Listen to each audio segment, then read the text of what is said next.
Welcome back to headline show. ఇంతకుముందు break ముందు ప్రముఖ వార్తాపత్రికల్లో వచ్చిన ప్రధాన వార్తల్ని చూసాం. వాటి మీద విశ్లేషించడానికి మనతో అతిథులు ఉన్నారు. శ్రీధర్ రెడ్డి గారు బీజేపీ నేత, అలాగే అద్దంకి దయాకర్ గారు కాంగ్రెస్ నుంచి, బాల్క సుమన్ టీఆర్ఎస్ ఎంపీ, అలాగే కర్ణం ధర్మశ్రీ గారు వైజాగ్ నుంచి మనతో కనెక్ట్ అవుతారు. వెల్కమ్ టు హెడ్లైన్ షో అండి. So first of all GHMC ఎన్నికల గురించే మాట్లాడాలి. సో ఎన్నికల ముంగిట్లో ఉన్నాం. సో ఎమ్మెల్సీ విమర్శలు ప్రతి విమర్శలతో హోరెత్తిపోతుంది. ముఖ్యంగా బాల్క సుమన్ గారు నిన్న మీ నేత తలసాని శ్రీనివాస్ యాదవ్ ఏదైతే మాట్లాడారో అందరిని విమర్శిస్తూ దాని గురించి ప్రధానంగా అందరూ చర్చిస్తూ ఉన్నారు. సో ఏం చెప్తారు మీరు? నేతలందరూ వాళ్ళు వస్తుంటే మేం చేసేదే ఉంది, వాళ్ళని ఆపుకోవాలి అంటూ పదజాలం కూడా కొంచెం విమర్శలకి దారితీస్తుంది. అంత అవసరమా?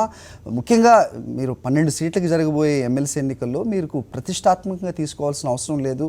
ఆల్రెడీ మీకు మెజారిటీ ఉంది. కొత్త వాళ్ళు రావడంతో మీకు పెద్ద ఒరిగేదేం లేదు. దీన్ని ఒక కొత్త సంస్కృతికి, మంచి సంస్కృతికి తెరతీస్తే బాగుంటుందనే ప్రతి ఒక్కళ్ళు మాట్లాడుతున్నారు. వాళ్ళంతా గురువింద గింజ సామెత మర్చిపోతున్నారు ప్రతి ఒక్కరు. గతంలో పార్టీల్లోకి చేరికలు అనేటటువంటివి ఇవాళ కొత్త కాదు. స్వతంత్ర భారతదేశంలో అన్ని పార్టీల్లోకి అందరూ ఇటు అటు మారుతూనే ఉన్నారు. అది వాళ్ళ వ్యక్తిగతమైనటువంటి అభిప్రాయం.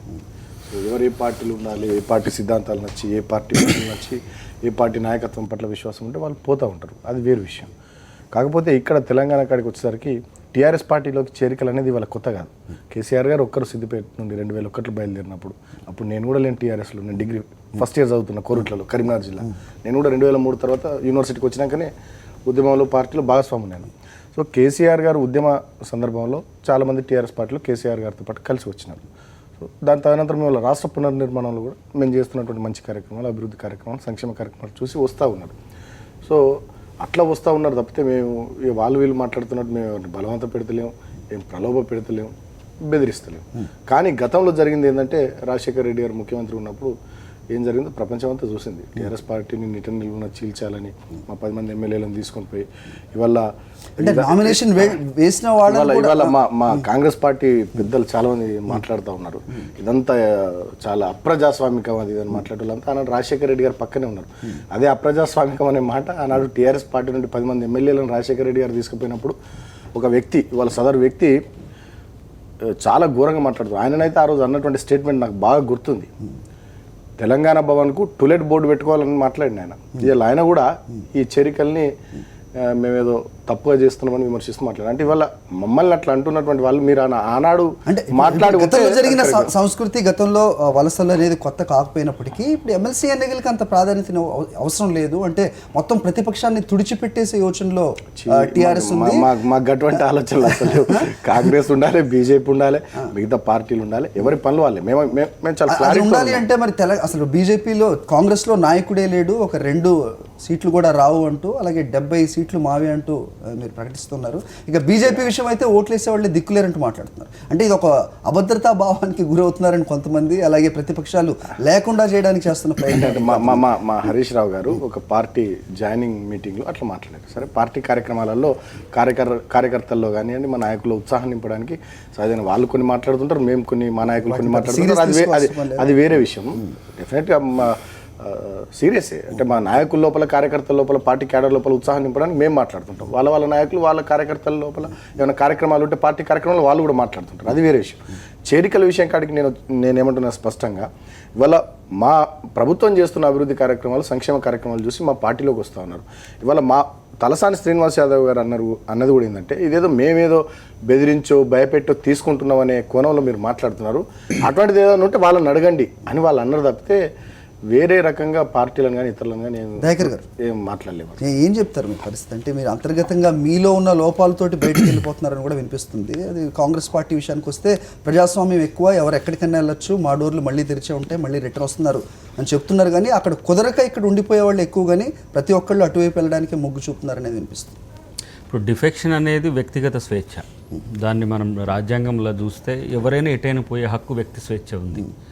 సమస్యల్లో ఇప్పుడు మనం యాంటీ డిఫెక్షన్ లా తెచ్చుకున్న తర్వాత జరుగుతున్న పరిణామాలు 70 తర్వాత చట్టాలు ఎప్పుడు ఉన్నాయి సార్, కానీ జరిగే పరిణామాలు ఇప్పుడు నేను అధిష్టానం మిమ్మల్ని ఇక్కడి నుంచి పిలిపించుకొని అసలు పరిస్థితి ఏం జరుగుతుంది, అసలు ఉంటుందా లేదా కాంగ్రెస్ పార్టీ వలసలు పోవడము అనేది వ్యక్తిగతంగా వాళ్ళకు ఉండే స్వేచ్ఛ, మనం దాన్ని హరించలేము. పోతున్న వలసలు అసాధారణంగా ఉన్నాయి కాబట్టి మనం ఈ చర్చ పెట్టుకుంటున్నాం. ఎస్, ఇప్పుడు నేనేమంటున్నా, 2 జరుగుతున్నాయి. ఒకటి, తెలంగాణ వచ్చిన తర్వాత పొలిటికల్ పోలరైజేషన్ మొత్తం మారుతున్నది. ఎట్లా అటు ఆంధ్రాలో టీడీపీ వర్సెస్ వైఎస్ఆర్సీపీ, ఇక్కడ టీఆర్ఎస్ వర్సెస్ అనే దగ్గర చర్చ జరుగుతుంది. అంటే either it is Congress or సమాధ పార్టీ. ఆ టైంలో మొన్న ఓట్ ఫర్ నోట్ తర్వాత ఏదైతుందో ఓట్లకు నోట్లు అనేది ఉన్నది కదా, దాని తర్వాత ఫోన్ ట్యాపింగ్ తర్వాత ఇటువైపు అటువైపుగా కొన్ని ప్రభుత్వాలు ఏంటి రాజకీయాన్ని పరిపాలనలో వాడుకుంటున్న పరిస్థితిని చూస్తున్నాం. అభివృద్ధి అనే పేరు మీద స్వార్థపర శక్తుల్ని, అభివృద్ధి అనే పేరు మీద అవకాశవాద రాజకీయాలు చేర్చుకునే ఒక ప్రయత్నం జరుగుతున్న పరిస్థితి ఉంది. ఇప్పుడు ఆయన కూడా ఆయన అంతకుముందు ఇక టీఆర్ఎస్లో లేడు, ఆయన కూడా ఉద్యమానికి చాలా వ్యతిరేకంగా చేసిన ఆయన తలసాని శ్రీనివాస్ యాదవ్ కానీ తుమ్మల కానీ వీళ్ళకి మాట్లాడే కొంచెం నైతిక హక్కు ఉండదు. టీఆర్ఎస్లో ఉన్న కూడా టీఆర్ఎస్ శ్రేణులు వేరు, వీళ్ళు వేరు, వీళ్ళు వలసలతో వచ్చిన వాళ్ళు ఇప్పటికీ అదే పరిస్థితి. ఇది డెఫినెట్గా ఉంటుంది. చిన్న ఇంటరప్షన్ వీరు ఇప్పుడు దయాకర్ గారు మాట్లాడుతున్నదంతా వీళ్ళంతా వరంగల్ ఉప ఎన్నికల ప్రచారంలో ఇదే చెప్పిర్రు. తుమ్మల నాగేశ్వరరావు గారిని తీసుకొని మంత్రి పదవి ఇచ్చారు కేసీఆర్ గారు, తలసానిని తీసుకొని మంత్రి పదవి ఇచ్చిండ్రు, ఇంకెవరినో తెచ్చుకుంటారు.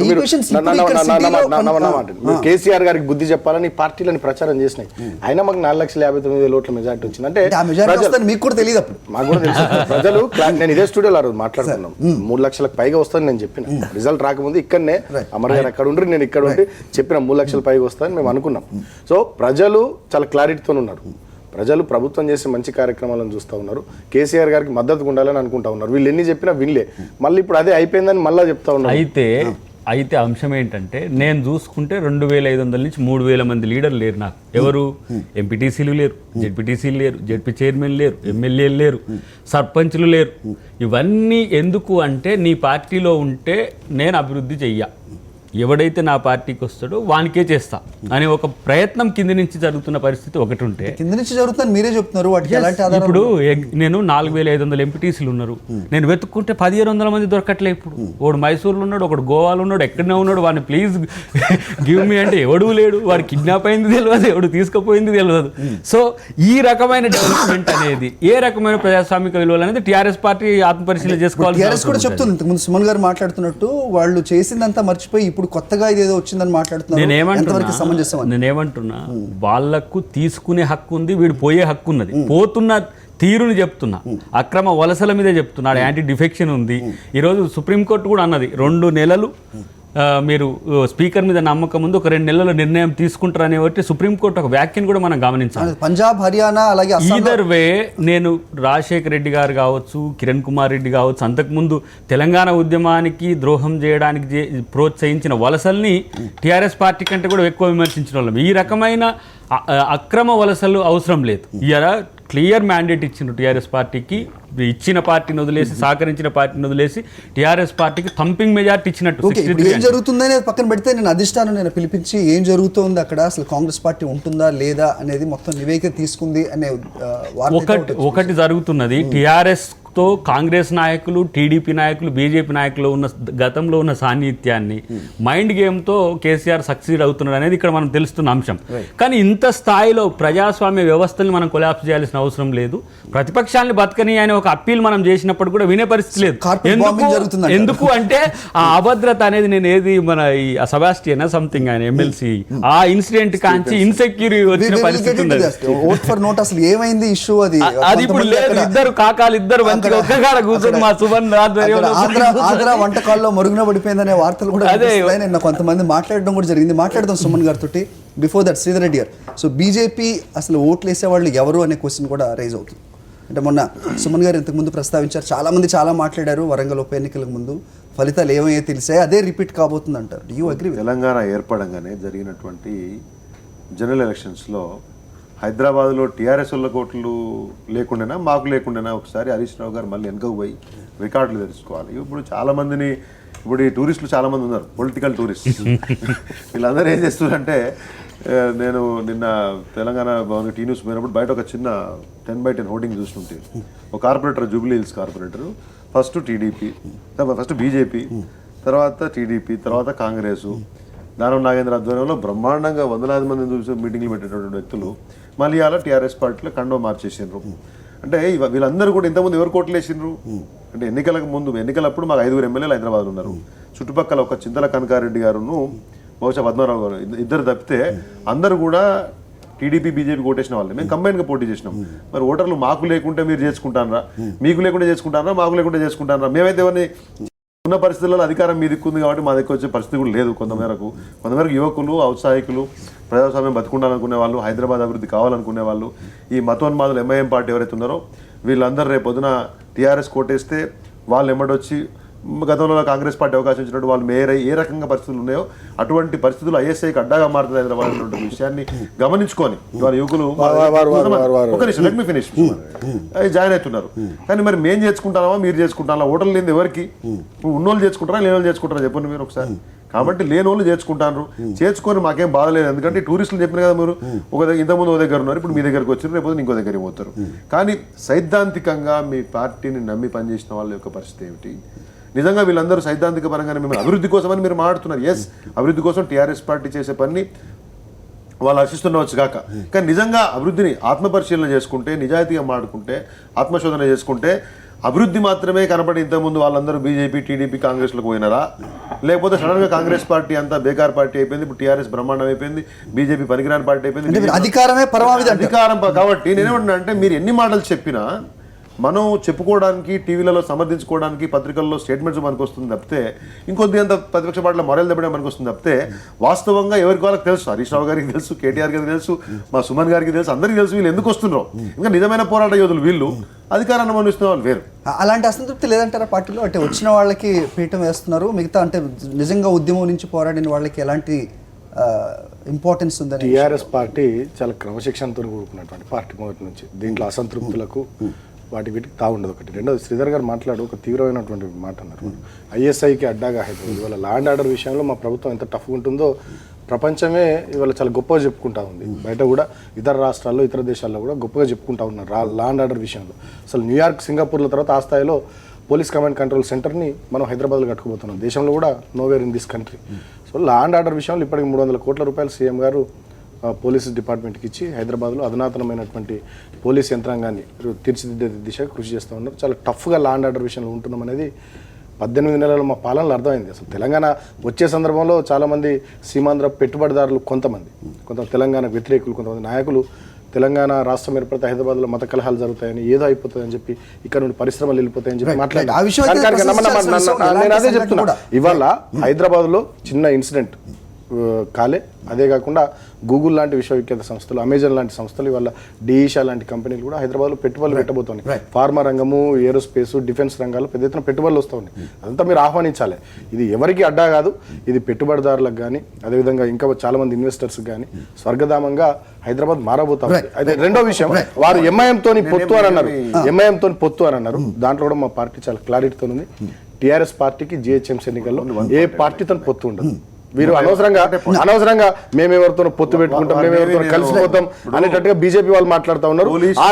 నేను ఆన్ రికార్డ్ చెప్తా ఉన్నా, టీఆర్ఎస్ పార్టీకి జిహెచ్ఎంసీ ఎన్నికల్లో ఏ పార్టీతో పొత్తు ఉండదు. మేము సింగిల్గా పోటీ చేయబోతా ఉన్నాం. సింగిల్గా మేయర్ పీఠాన్ని ప్రజల ఆశీర్వాదంతో కైవసం చేసుకోబోతా ఉన్నాం. ఇప్పుడు పోలీస్ శాఖ విషయంలో ఇచ్చిన నిధుల విషయంలో కానీ, ఇవాళ గ్రామీణ ప్రాంతాలలో పోతే కూడా చిన్న చిన్న పోలీస్ స్టేషన్లకి సుమోలు ఇచ్చారు, బొలేరోలు ఇచ్చారు. I'm not negating, I appreciate it. వాళ్ళకి ఇంత ముందు రోడ్డు మీద ఉన్నటువంటి ఏమంటారు కమాండర్ జీపులను బెదిరించి పట్టుకొచ్చుడు, ఇవన్నీ చిల్లర పనులు పోయి 25,000 నుంచి 75,000 రూపాయలు గవర్నమెంట్ ఇస్తుంది పోలీస్ నిర్వహణకి. ఇంతకుముందు ఎఫ్ఐఆర్ రాయాలంటే పేపర్లకు ఎదుర్కొనే పరిస్థితి ఉండే. నిజంగా ఒప్పుకుంటాం, అప్రిషియేట్ చేస్తాం. కానీ నేను చెప్పేది ఏంటంటే, గతంలో కాంగ్రెస్ పార్టీ చేసినటువంటి తప్పును మీరు చేస్తే ఇవాళ మీకు ప్రీ ఎలక్షన్ అలయన్స్ ఉండకపోవచ్చు, కానీ హైదరాబాద్ ప్రజల్లో అనుమానాలు ఉన్నాయి. పోస్ట్ ఎలక్షన్ బీజేపీ అనుమానాన్ని హైదరాబాద్ ప్రజలు అనుమానంగా చేస్తున్నారు. బీజేపీ అనుమానాన్ని హైదరాబాద్ ప్రజలు అనుమానంగా చేస్తున్నారు. అంటే మేము ఏ పార్టీతో ఉంటాము, ఏ పార్టీతో అన్ని వాళ్ళే నిర్ణయిస్తే ఎలా?